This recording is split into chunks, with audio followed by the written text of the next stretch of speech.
Bingham Jr., man, I'll tell you. We saw that stroke in the first half, his second three-pointer. It's going to take some time, though. It really is. It's going to take some time for him physically to kind of get up to this level. The bench, guys are acting exactly like Izzo. Say goodnight right here. Maybe not. How about that? Bingham with the rejection.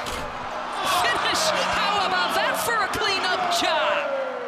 I feel like my story is pretty different because everybody that's on this level right now probably started playing basketball at a young age and always had a dream for basketball. And my dream wasn't always for basketball. It was on different things until I actually locked myself in.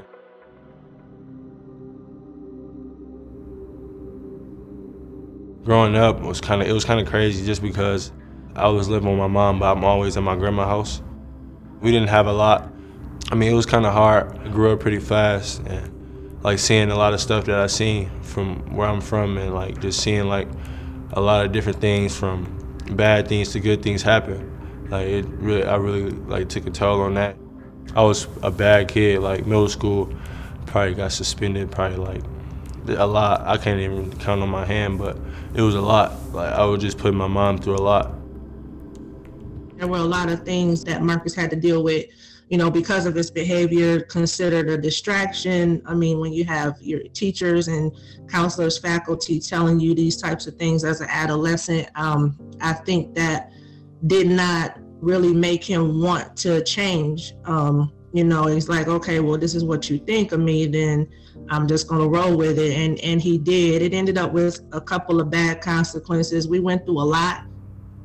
That was like one of the most difficult times of his life, because it's just that child trying to figure out, you know, where do I fit? You know, what is my future like? I mean, you know, he had a lot of issues with behavior. Transitioning to high school my freshman year, I got expelled. It's kind of eye-opening for me, just because everybody that I want, you feel me, I want to be around, they had all at school, I'm at home, and I gotta wait till they get home from school to hang out with them. And I just didn't want to be that kid anymore, so I kind of had to pick my big boy pants on. It just turned into it being a problem for him later on in high school, because being that he didn't really get a chance to do anything, his credits was bad from 9th grade. Going into sophomore year, I couldn't start school at my new school for like the first 2 weeks. Then when I got back in school, I told myself I wouldn't go let it happen again, like getting suspended or getting in trouble. We were at the barbershop one day, and I realized that he was taller than me. And I'm like, and I'm 6'7", so I'm like, you know, we were standing in the mirror, and I'm like, you know, what you gonna do? Is you planning on playing basketball this year, or? And he said, yeah, and that's where it started. I feel like basketball helped me just because it kept me focused, it kept me locked in, kept me active, and it kept me out the way. I always had a passion for basketball, like just shooting the ball or playing with my friends at the rec or at the park or something. Like I was one of them kids that like literally always at the park, like no matter what, we at the park hooping. Me and his mom both, we never knew that he could play the way he could play. We never seen it, you know what I mean? So it was like once we got hip to what was going on, it was like, you know, we got to make sure that you understand that your education is what will get you where you're trying to go.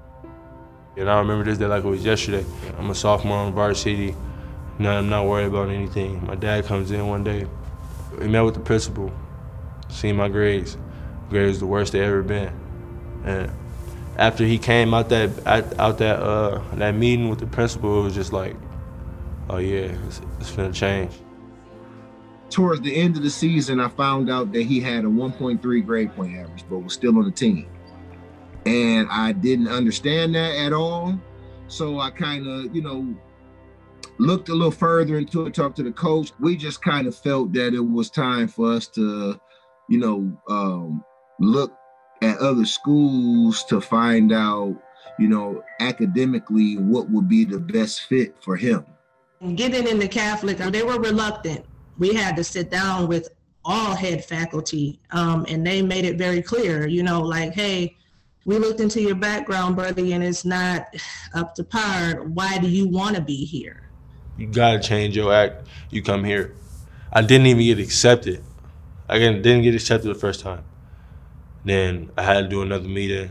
I ended up getting accepted, and I was like on this little leash where I had to show myself that I can change the way I act just because my record was so bad.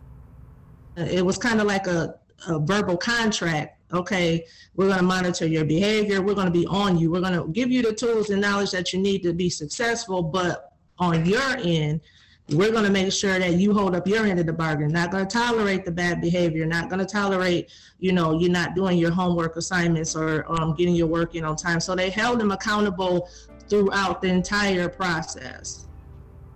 On the Catholic, I kind of changed everything just because learning that structure, learning that I had to be on my stuff every single day, meeting new people, meeting new teachers, new staff, new approaches to everything. He felt like he had a sense of belonging, smiling a whole lot more, because it was, like I said, a welcoming environment. Like they wanted him to be there. So, I mean, he felt like he belonged to something. So it was just a positive switch for him as far as education-wise. And, like all of his teachers were just very welcoming to him, offering to help him with anything that he needed. TJ, his coach, just there through thick and thin. So it was just a beautiful transition. He started to see, how things were changing in his life after, doing the positive things. Now that you over here at this school and you got the help that you need to get your grades right, and you got the ambition to want to do something now. It was definitely hard work, but I mean, because I don't know a lot of kids that have to do 3 years of high school in 2 years.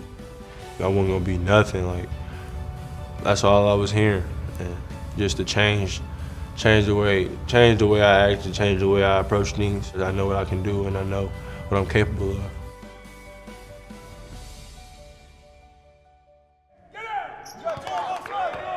When I first met Coach Izzo, it was a blessing, really.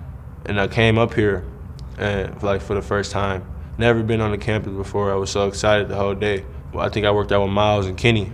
Got to talk to him, smiling the whole time. And then the offer was given. And I'm just like, oh my God, like I'm so excited. Like I'm smiling for the whole hour ride back home, calling people on my phone, telling everybody, like, I'm just so excited. And then it's been a heck of a ride for a freshman coming in, going to a Final Four.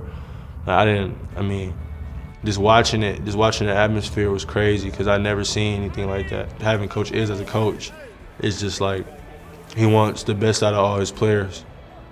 The sky's the limit. All I gotta do is just keep working and keep listening to my coaches and making sure I'm doing all the right stuff to continue.